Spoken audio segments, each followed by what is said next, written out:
Good evening, everyone. I'm Srividya. I'm assistant professor from Dr. S.R.C. Institute of Speech and Hearing from Bangalore.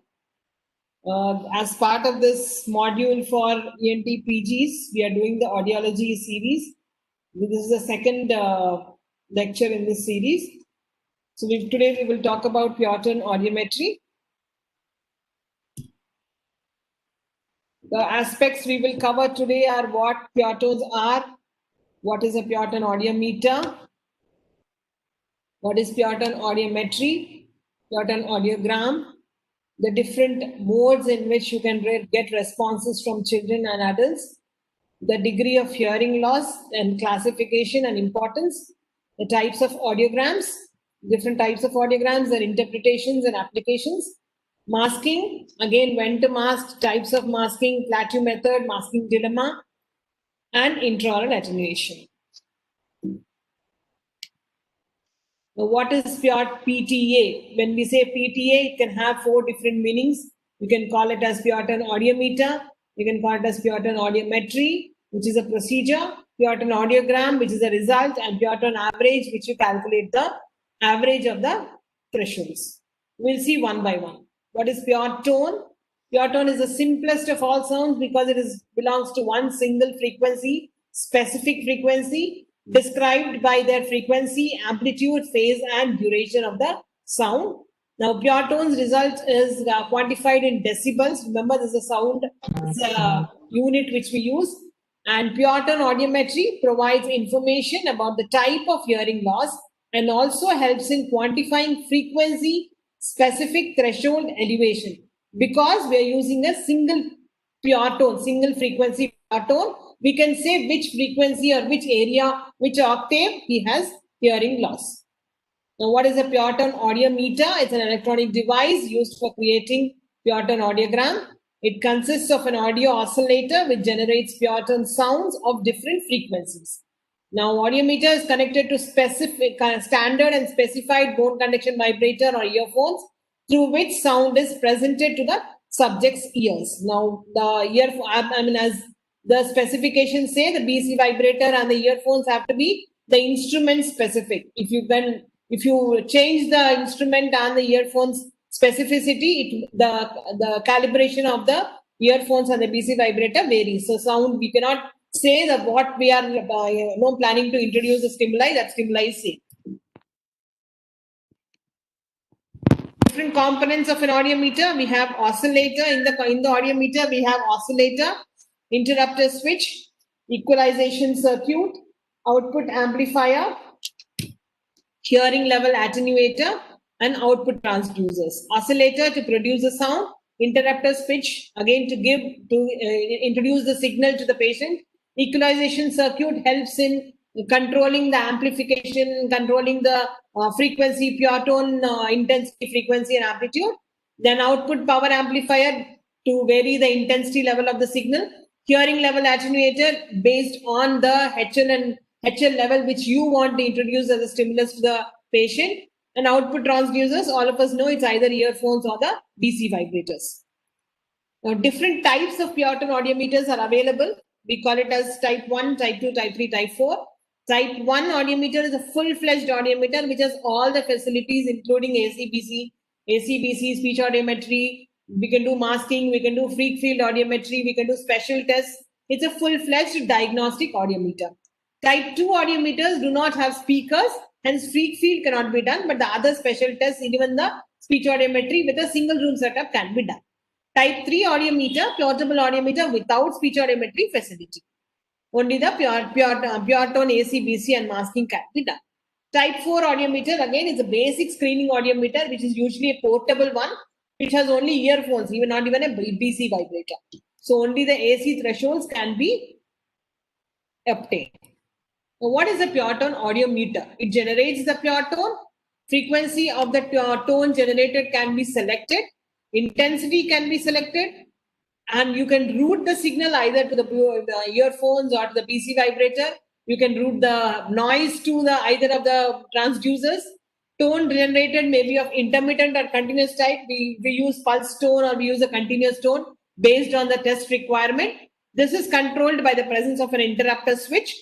Each tone can be separately amplified to a maximum of 100 to 110 dB. Nowadays, even 120 dB SPL, 100 dB HL sound can be given in most frequencies, except very low and very high frequencies. Again, why? Because of calibration error.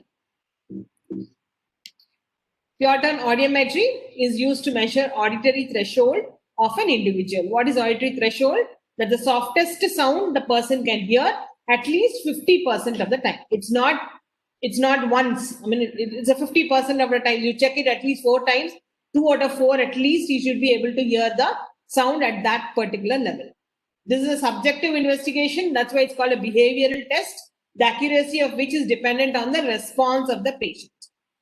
So it depends on the child, the age group of the patient, the cooperation of the patient, the intention of the parent. There are especially malingering cases, you cannot say that their responses are correct. So it depends on the interpretation, the behavioral interpretation of the responses. Now, what are the major advantages of doing a pure tone audiometry? One is major advantage is a repeatability.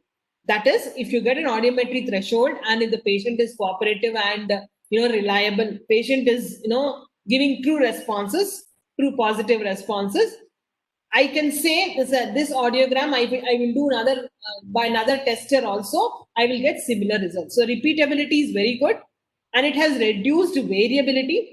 It is very informative. Why informative? It will tell me about the degree of hearing loss the patient has, the type of hearing loss the patient has, the frequency distribution of the threshold, that is either low frequency, mid frequency, high frequency. How is it? The slope, is it a sharply steeping slope, or it is a high frequency, high frequency loss, or a low frequency loss? Is it a what kind of slope of the audiogram can be interpreted? It is worth the expenditure done on the sound treated room and the cost of the equipment. Definitely, this audiometry definitely requires a sound treated room, and the kind of expenditure you give on the sound treated room, on the construction of it, and scientific details of it, definitely the results are worth it. Even if severe hearing loss is there, the SN component and the conductive component of the loss can be identified, which usually gets missed when we do the higher level tests. The cochlear and retrocochlear loss also can be identified. Now, major important thing is AB gap, which helps in the estimation of what kind of hearing aid can be given to the patient. If it's a hearing aid or if it's a medical treatment, even a large gap. For example, if a large gap in long-standing otosclerosis case suggests good use of hearing aid than ear with a less AB gap. So the AB gap will help us understand if this is the right candidate for hearing aid or for a medical treatment. Now, what is the procedure for a pure tone audiometry? One, initially we use pure tones. As I mentioned, pure tones are a short duration signals which is lasting for 1 to 3 seconds only. Better ear is tested first than the worse ear, starting at 1 kilohertz at a level above threshold. Why 1 kilohertz? Because that is an important frequency which covers most of our speech range, conversational speech frequencies. It is the mid frequency of that range. And it is important because it is easy to perceive also. Then sometimes low frequencies are perceived better, but the mid frequencies usually are retained by most of the patients. So this frequency is selected, and at higher level we start and slowly get down to the level at which he starts saying no. We will do the procedure of how to do audiometry. In patients with profound hearing loss, the test should be started with 250 hertz because these patients have residual hearing only in low frequencies. Now, the procedure what we use regularly now from last few years is called modified Huxon-Westlake technique. We will see what the technique is. Initially, we familiarize the procedure, familiarize the patient about what we are doing, why we are doing. This way, it will allow the patient to understand, okay, what am I supposed to do? What is my task? So he will explain him what the tone is given in both the ears. 1 ear once, the second ear once. He has to hear it whenever he hears. He has to indicate us either by raising his finger or saying yes or no, or writing it down or showing a placard depending on the patient's convenience. So we explain him the instructions and tell him what is his task is. Now, starting the testing, we present the tone at 30 dBHL. If the patient responds, proceed to the threshold level. That is, you keep on reducing it to the level at which he stops responding. If the patient does not respond at a particular level, increase the tone to 50 dBHL, and from there you start in 10 dB steps. Okay. Now, in threshold phase, when we come to the actual threshold estimation, we start at a level where about 10 dB above the familiarization phase. That is, at the level at which the patient was saying, okay, comfortably I can hear in both the earphones. At that, about 10 dB above that level, we start, and we start reducing the intensity in 10 dB steps. Continue descending in 10 dB steps until the patient says, I cannot hear anymore. Now, at this level, you start increasing the intensity level at 5 dB steps. Once the patient responds, you have to increase it. The intensity level is decreased by 10 dB steps. Whenever he says yes, you increase it by 5 dB. He says no, you reduce it by 10 dB. Now, this process is done until you're getting at a level where at least 2 of 3 responses is correct at that level. That means at least you present 4 times at that level. Below that level, you will not get more than 50%. Above that level, you'll get more than 50% of the responses. So at that level, we call it as a threshold. This is the patient threshold, and we record it as dBHL in the audiogram. Now, what is dBHL? What is dB? dB is a logarithmic unit used to measure the sound level. Loudness is, again, as we know, it is not non-linear. That is, you increase 10%, your loudness perception does not increase 10%. So you increase 3 dB of sound. You cannot say every time I increase 3 dB, 3 times it is increasing, 10 dB I increase, 10 times it will increase. It is not so. So that is the reason it is called the loudness perception is not linear. Therefore, small increases in decibels represents large increase in the intensity level. For example, 10 dB is 10 times more than 1 dB, while 20 dB is 100 times more than the 1 dB. So as you increase the intensity level at higher levels, small increments in your decibel level also, you will perceive it more louder. Now, response mode for the patients. In adults, as I said, we either ask the patient to either raise the finger or press the button or say yes or no whenever he hears the tone. And usually we start with the right ear and then we go to the left ear. We place the earphones comfortably on his ear pinna. We give the instructions. We check the familiarity level. Then we start the testing. Now, once the patient starts responding, we jump from 1 kilohertz to 2 kilohertz, 4 kilohertz, and 500 hertz. We finish the speech frequency range usually. That is 124 and 500 hertz. We finish. Then we check the other octave frequencies of the audiogram. Now, in children, we have a different response mode. We either use a VRA or a CPA. What is VRA? VRA is a visual response audiometry, where the child is conditioned to see a visual stimulus whenever the child is hearing some tone. It is the best way for 6 months to 2 years of children, where they cannot tell us that there is a stimulus.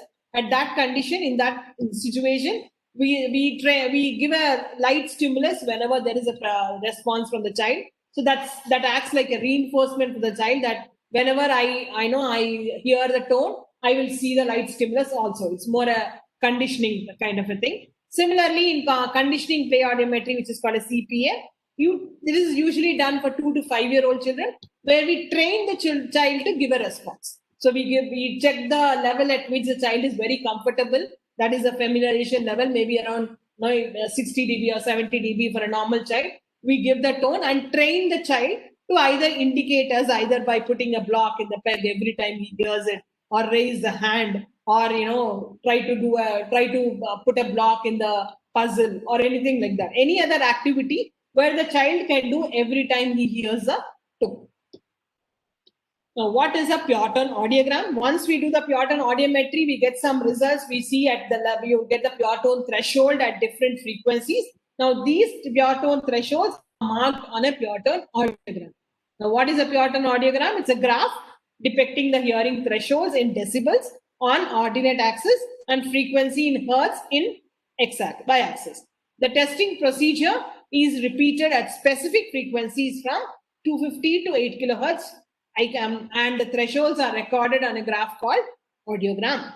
The grid lines, which are dark lines, if you see the graph, these are the dark lines. These dark lines are usually the octave frequencies, and the dashed lines are the mid frequencies, which we usually do when we find large difference between the simultaneous octave frequencies.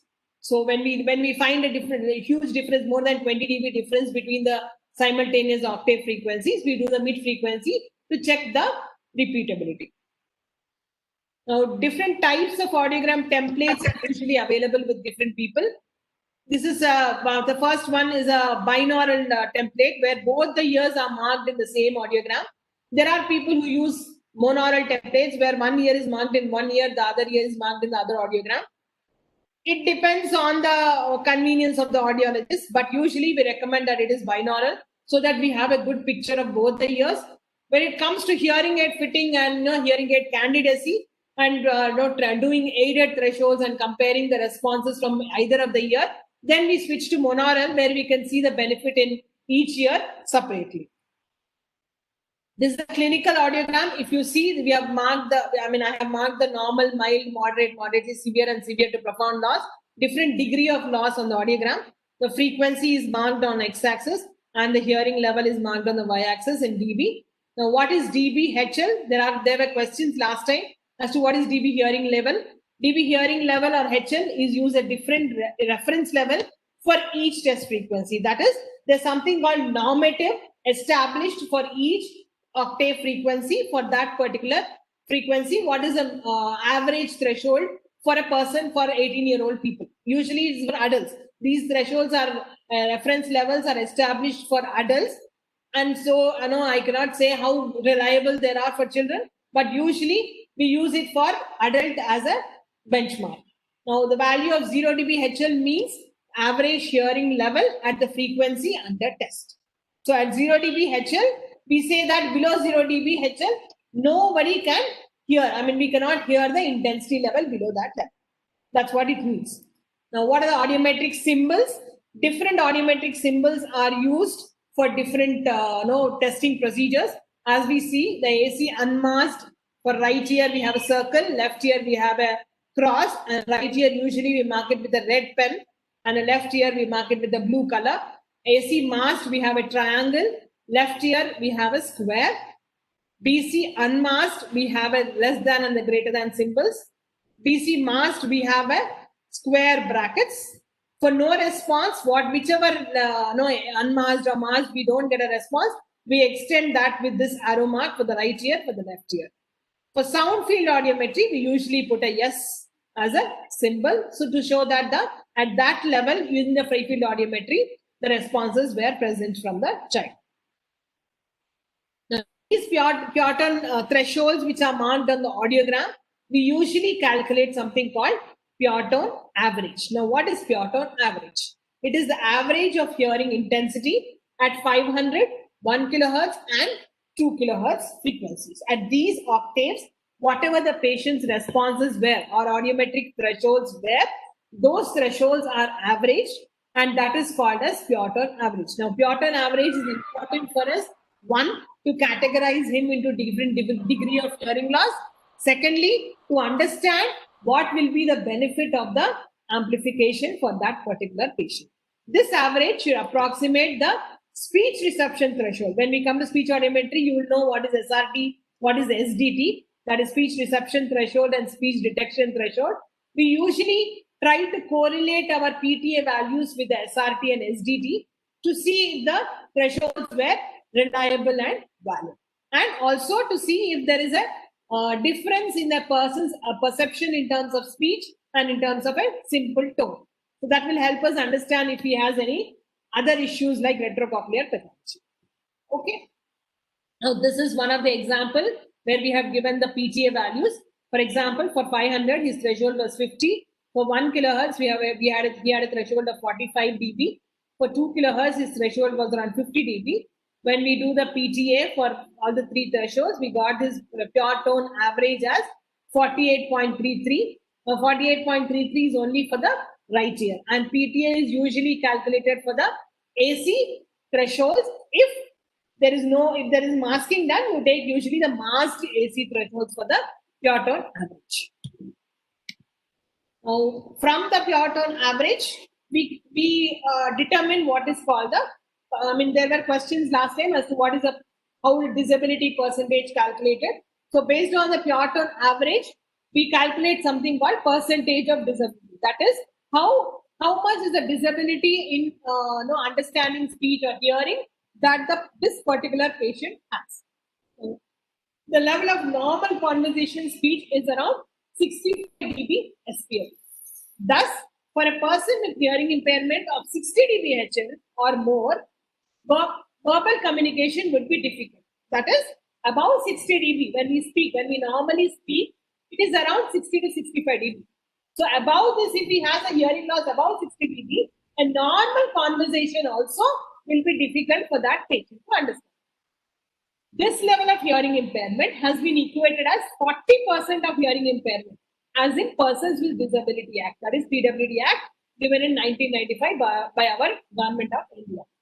The definition of hearing disabled, according to the Act, he says the person who has minimum of 60 dB HL of hearing impairment in the better ear in speech conversation frequencies. Now, speech conversation frequencies is nothing but your 500, 1 kilohertz, 2 kilohertz, which we plot on average, which we take. At that frequency, if he has minimum of 60 dB hearing loss, then we call it as a 40% disability the patient has. Now, how we calculate this 40% disability when he has 60 dB hearing loss? Why are we saying 40% disability? We'll see that. How do we calculate the percentage of disability? This is according to the Act. I'm not introducing this. The Act is given the details as to how a person's disability can be calculated.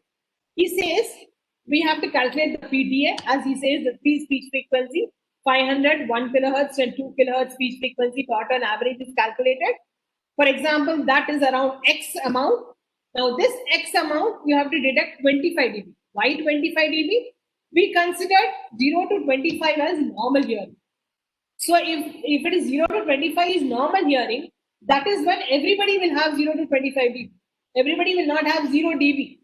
It's not exact 0 dB is normal. 0 to 25 dB is normal. There's a range. So that normal range is deducted from this pure tone average. So you have minus 25 and this is multiplied by 1.5. Now why 1.5? There are several reasons given for that why 1.5. They say 1.5 because we are using both the ears for normal conversation. So they have some mathematical formula which they say that is the reason they ended up with 1.5. And this average of three frequencies minus 25 into 1.5 gives the disability of that particular ear. Now, similarly, the disability of that particular patient can be calculated with both the ears. We cannot calculate the disability percentage only for 1 year. That means, for example, if he has normal hearing in 1 year and the other ear is impaired, you cannot call him disabled. You cannot give him disability, put him under handicap category. So here we do total hearing handicap calculation using better ear percentage into 5 plus worse ear percentage divided by 6. So this is the formula given by our Disability Act to find out the total hearing handicap of a person. Now in India, hearing handicap as defined by RCI. RCI is nothing but a Rehabilitation Council of India Act under which we all belong to. Is in 1992, he said hearing impairment of 70 dB and above in better ear or total loss of hearing in both the ears, only then you label the person as hearing handicap. This law is applicable to only those persons with severe hearing impairment whose hearing loss is 70 dB and above. So if it is 70 dB and above hearing loss in his PTA, then only you call that person as a hearing handicap. Now, there's something called PWD Act, Persons with Disability Act, given in 1995 by the Government of India. This also says that hearing impairment is a disability, and a person with disability means a person suffering from not less than 40% of any disability. As I said, 40% is nothing but whatever his threshold was at the conversational level is around 60 dB. You minus 25 dB from that. So above 40% of his hearing should be, if disability is there, then you call that person as disability. And now this percentage is calculated for both the ears. You cannot calculate for 1 year the other ear being normal. If he has 40% being loss in 1 year only, we cannot call him as disabled or handicapped. Okay, now I have given the reference also for these acts which are given by the Government of India. Now, Ministry of Social Justice and Empowerment, the Government of India, has given certain guidelines to call somebody disabled. Now, they say it is not just based on the hearing threshold, but speech and language development and speech and language usage. It's his scores for speech discrimination should also be used to calculate his percentage of disability. Now, these are the criteria given by them. He says category 1 will have mild type of impairment, they're called. If the threshold is around above, that is above normal, that is you say 0 to 25 is normal, above normal is 26 to 40. So 26 to 40 dB if he has his pure tone average, and speech discrimination is around 80 to 100%. And this particular category of people will be called as less than 40% of disability. Now, second category is a moderate category where 41 to 60 dB is PTA, but 50 to 80% is speech discrimination. Then these people are supposed to have a percentage of disability of 40 to 50%. Now, we have severe and profound category similarly. But if it is greater than 91% of disability of PTA and his speech discrimination scores of even the better year are very poor, then we call them as 100% percentage of disability. Degree of hearing loss, we have a different classification given by many people from long years, but presently and from last 15-20 years, more than that, we use a classification given by Goodman. According to him, the normal hearing is around minus 10 to 15 dB. Slight hearing loss around 16 to 25 dB HL. Mild hearing loss is 26 to 45 dB HL. Moderate hearing loss 46 to 55. Moderately severe hearing loss is 56 to 70.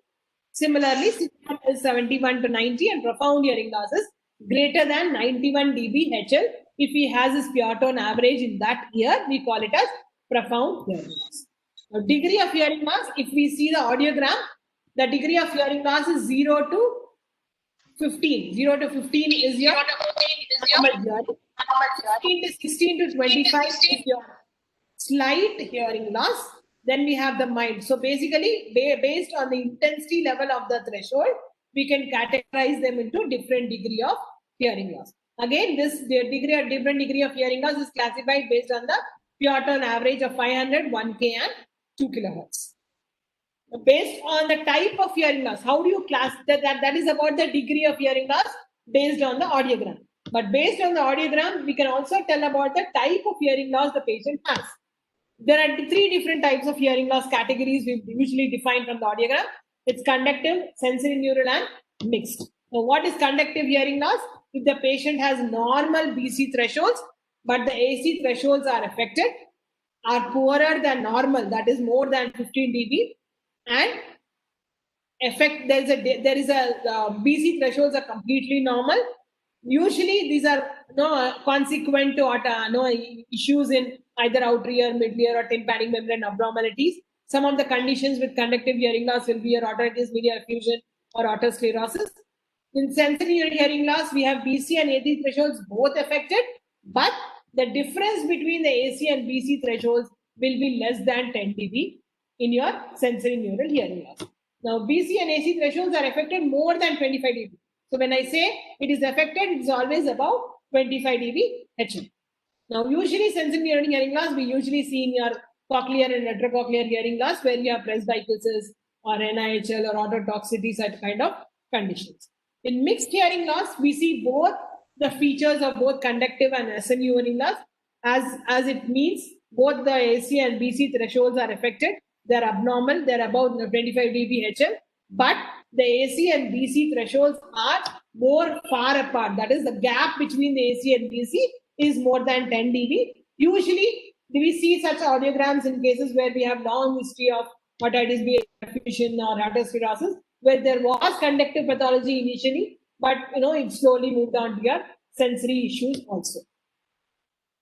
Now, based on the location of the loss, usually if it is an outer or middle ear loss, we call it as conductive hearing loss. Inner ear loss and auditory nerve loss, we call it sensory hearing loss. This is the type of audiogram you usually see in your conductive loss, where your BC is completely normal within 10 dB. Your air conduction thresholds are affected above 25 dBHL. In your mixed hearing, in your sensory neural hearing loss, both AC and BC are affected. That is air conduction, and conduction thresholds are affected. Air conduction is your right circle, right red circle we usually use, and your bone conduction is your triangle. So here BC, sensory neural hearing loss, both air conduction and bone conduction are affected, and gap between the AC and BC is less than 10 dB. When it comes to mixed hearing loss, again both are affected, that is both are above the 25 dB mark, but the gap between the AC and BC is more than 10 dB. Okay, now what is masking in audiometry? There were a lot of questions as to what can be the masking in audiometry. Masking is again a little difficult concept when it comes to students also. Now we have to understand what goes behind masking. Why are we even thinking about masking when it comes to audiogram? We have already done the classification. If you see, we have already done the classification. Why are we even bothered about masking? We are bothered about masking because we want to separately see what is your hearing loss in the right ear, hearing loss in left ear. What can be the type of loss in the right ear? What can be the type of loss in the left ear? Right ear. For example, when it comes to right and left ear, if you have an asymmetrical loss, that is, one right ear is better and the left ear is poorer. But when you do audiometry, you're getting similar thresholds. How will you know which ear is given the response? So that is the reason we come back to why do we do masking. We do masking because to prevent the non-test ear from participating in the test ear. What does that mean? We see about the cross hearing. I'll explain what is cross hearing or crossover. What is crossover? Crossover is nothing but when the sound when you're presenting in the right ear, you're presenting 100 dB sound in the right ear. Obviously, the left ear, if the sound, there is some leakage from the earphones and the sound gets transmitted to the other ear, either from outside or through the internally. So this transmission to the other ear is called crossover. And if due to crossover, the sound is reaching the other ear and the response is actually coming from the non-test ear or the non-participating ear, then we call it as a cross-hearing phenomenon. Now, this cross-hearing is usually the consequence of having a shadow audiogram in your audiometric thresholds. Now, to prevent the non-test ear from participating because of cross-hearing concept, we do the masking. We want to make sure that we are testing the right ear, that we are getting the true threshold of that particular ear only, and that the non-test ear is not helping out in responses. This is necessary because of bone conduction. Why bone conduction? But when we are giving a sound, your bone conduction, your bones, the sound can be transmitted through the bone conduction also to the other ear. So basically, both the ears are in the same bony skull. So to avoid the confusion as to which ear is actually responding, we do something called masking. Why we do masking? We will see what is called interaural attenuation. Interaural attenuation is nothing but, if, for example, I'm giving 100 dB in my right ear, it is not necessary that the same 100 dB is reaching the other ear. So there is a transmission loss. There is a loss in the sound reaching the other ear. Now this loss is called as interaural attenuation. Interaural is nothing but between the ears. Attenuation is a reduction in the sound energy. So the interaural attenuation is the amount of sound that is attenuated or reduced when crossing from one ear to the other. Now this interaural attenuation varies depending on which frequency is being tested. It varies from patient to patient because all skulls are not the same. Every human being is different and physical structures are different. Depending on which transducer we are using. Either we are using earphones, we are using supraaural earphones or intraaural earphones, or we are using BC vibrator, we are using insert receivers. What kind of transducers we are using, based on that, the intraaural attenuation values vary. When we are using headphones, that is using your air conduction thresholds, the intraoral attenuation is 40 dB HL. If we present 80 dB, for example, the example why I'm saying is, for example, if I'm present 80 dB threshold, 80 dB in a test ear, the sound reaching the other ear is usually around 40 dB. That means there is a 40 dB reduction in the sound while the transmission to the other ear is happening. So similarly, the bone conduction threshold, bone conduction testing, the minimum intraoral attenuation of bone conduction is 0 dBHL. That means I'm giving whatever sound I'm giving, whatever intensity of stimulus I'm giving in my test ear, the same intensity reaching the other ear. There is no loss of energy because it is transmitted through the bones. When you're keeping the earphones, the sound is going from the outer ear, middle ear, inner ear, then it is going to the bony skull. The transmission loss is there and the ears are closed. The ear pinna is kind of occluded. So there is a transmission loss. But when it comes to bone conduction threshold, usually the IA is 0 dB HL. If we present 30 dB HL in the test ear, 30 dB HL is reaching the other ear, that is a non-test ear. That is the reason masking is required to see which ear is actually responding to the audiometric stimulus. Now, when to do masking? Okay, we understand what is masking. We understand that the non-test ear is participating. We understand there's some transmission loss when you're giving the non-test ear. But when? How do we decide that we have to do masking? We can do masking by rules. We have a bone conduction rule. What is the bone conduction rule?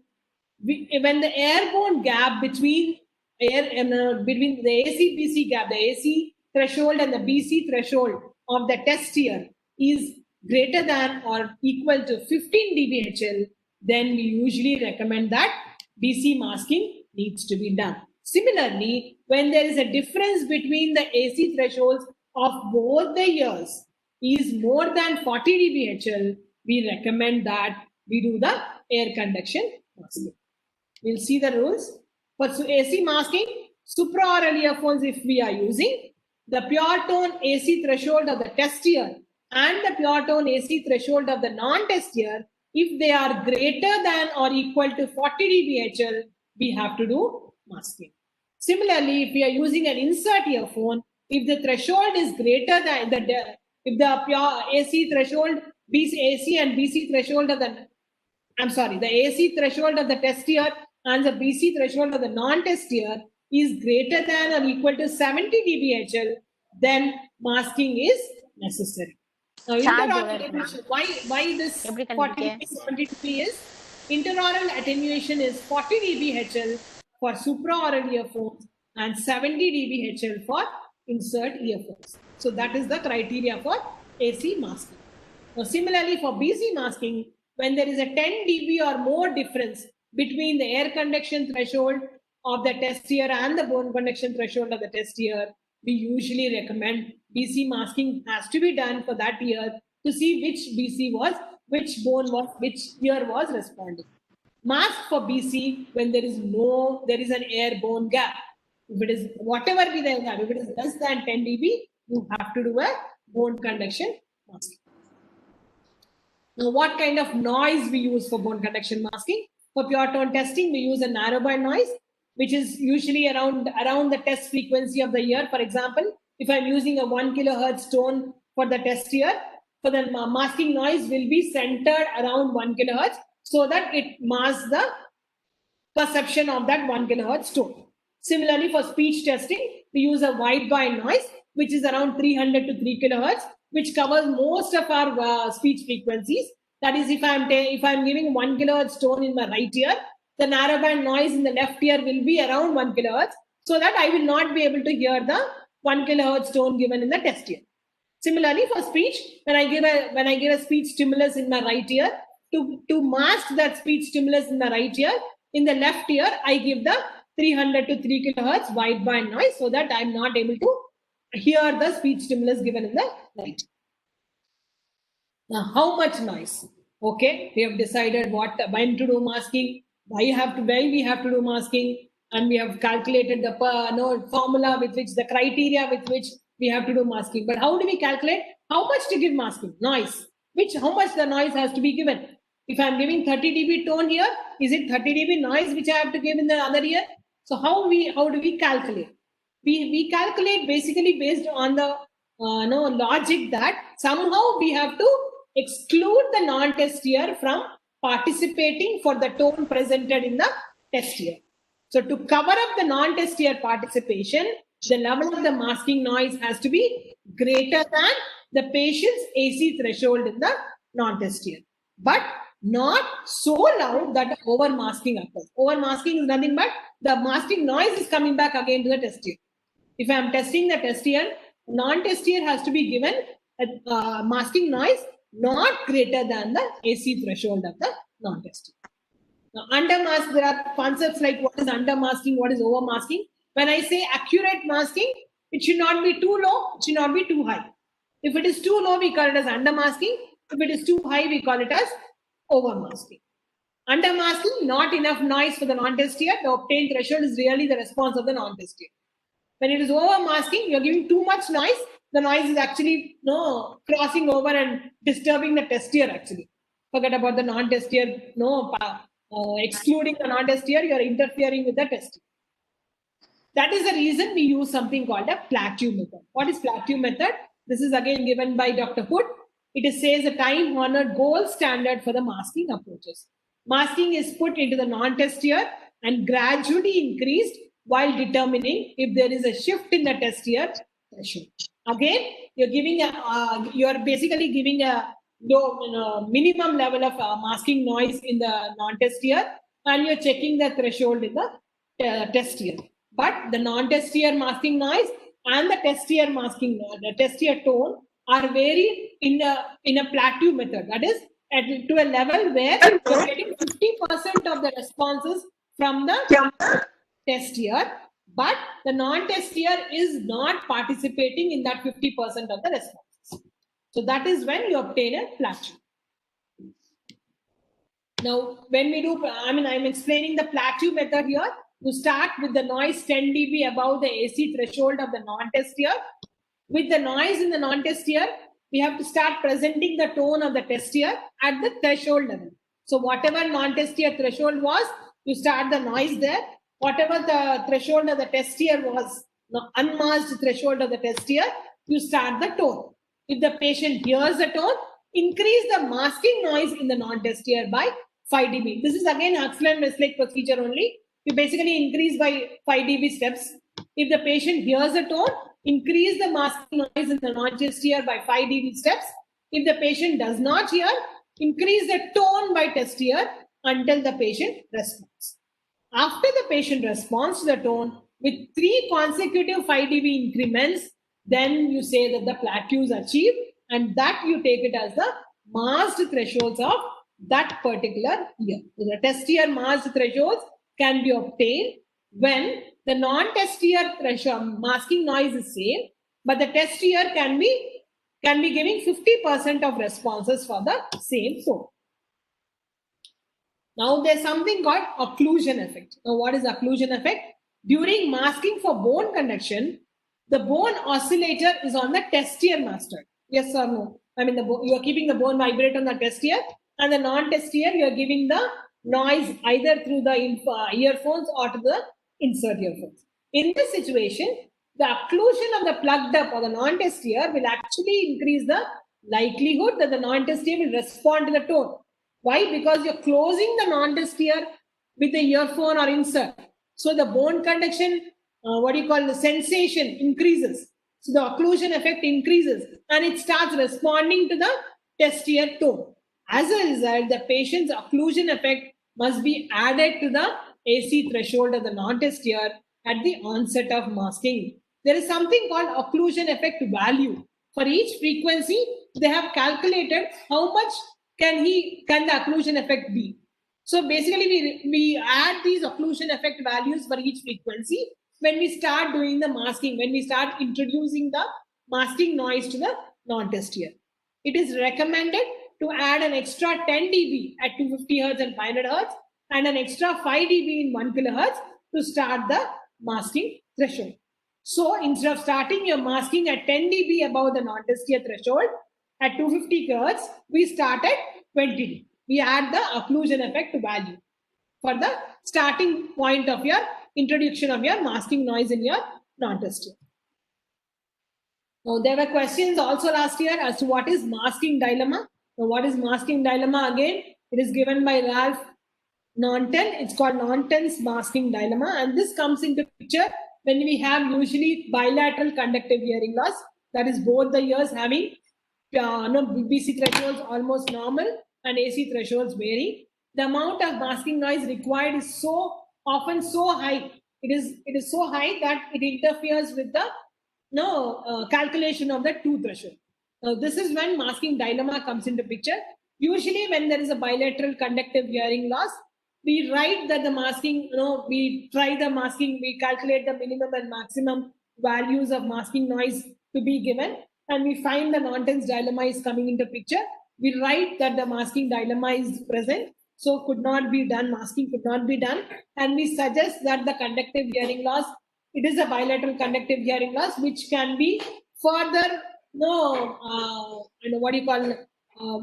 understood or diagnosed using your tympanometry or mid-ear impedance values or higher level tests or tuning for tests or otoscopy. These are the few things which we are interested in finding out what is the conductive pathology. So that's the part of Piotton audiometry. We will do speech audiometry by Mr. Suresh. Sir, are you there? Sir? Yes. I will